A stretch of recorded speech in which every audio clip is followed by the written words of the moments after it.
Bonjour, bienvenue au Crazy Show. Aujourd'hui, on va aller dans une maison de deux scientifiques. Venez pas ici.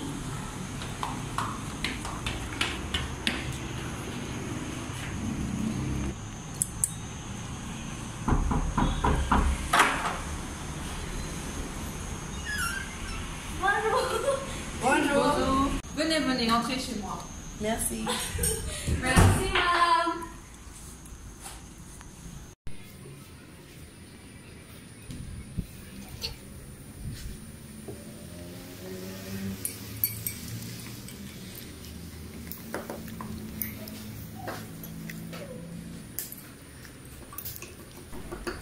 Salut, on est de retour.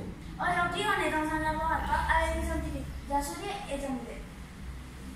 Bonjour madame, est-ce qu'on peut vous poser quelques questions? Oui, bien sûr. Ok, premièrement, pouvez-vous nous expliquer quelle est la situation actuelle avec le plastique? Chaque jour, l'être humain consomme de plus en plus de la matière plastique. Et personne ne se pose la question d'où terminent tous ces déchets. Le plastique ne provient pas de la nature, il est fabriqué par l'homme. Cette matière est constituée de macromolécules Macromolécules. appelées polymères. Il existe des polymères naturels, mais la majorité des polymères sont artificiels, qui sont faits à partir des produits pétroliers. À cause de cela, les plastiques ne sont pas biodégradables. Sa durée de vie dans la nature avant dégradation complète est approximative de 1000 ans.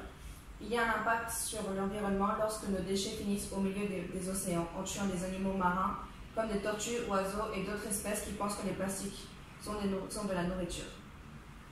Ou simplement des entreprises décident de tout incinérer en faisant de la pollution qui pollue toute l'atmosphère. Comment pollue-t-elle l'atmosphère? À l'aide de quelques expériences, on a pu prouver l'existence des polluants dans la combustion plastique. Pouvez-vous nous montrer cette expérience? Oui, bien sûr, on y passe. Alors, quelqu'un peut me donner de chimie, s'il te plaît? Oh, merci. Et l'autre? Merci. Eh oui. Jolie petite rapprochée par là, on va faire l'expérience. Pour faire l'expérience, il nous faut de l'oxygène pur, un verre avec une sorte de bouchon pour pouvoir le refermer, un réchaud à alcool, un morceau de plastique et de l'eau de chaud. Premièrement, on va remplir un verre d'oxygène pur grâce à la méthode de déplacement d'eau pour que le plastique brûle mieux. Puis on allume le réchaud à alcool et on brûle le plastique. Quand le plastique a brûlé, on le met dans le verre plein d'oxygène. Quand le plastique a fini de brûler, on met de l'eau de chaud et on attend que l'eau devienne trouble. Comme l'eau est devenue trouble, cela veut dire qu'il y a du dioxyde de carbone. On peut observer des particules, donc la combustion est incomplète.